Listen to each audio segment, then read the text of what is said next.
In this video, we're going to show you how to remove and replace the driver's side wiper blade on a Toyota Sienna, located on the front windshield. You're going to grab the actual wiper arm itself and lift it up. This particular model already had someone replace wiper blades, so the style is a little clip. Pop that up.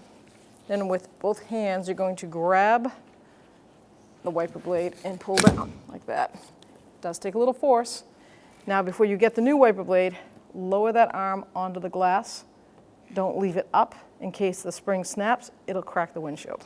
Now with the new wiper blade, lift it back up, and you're going to take that hook and guide it right in. I like to, sometimes I'll pull it like this so I can get it to slide up. So you see how I went like that? It opens that plastic piece up a little bit so the arm fits in. Now it's clicked in. Lower it back down. Do the same to the passenger side. So now on this wiper blade, we're going to lift it up, and it has a different type of blade on there. You'll see that little tab right there, so you're going to want to squeeze it and then push down, like that.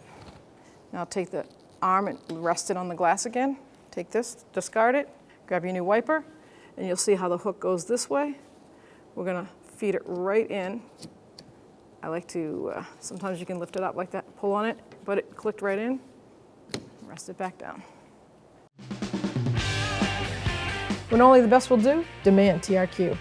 The only company that lets you view before you do. TRQ is committed to offering the highest quality aftermarket auto parts that are engineered for peace of mind. Thanks for using and viewing with TRQ.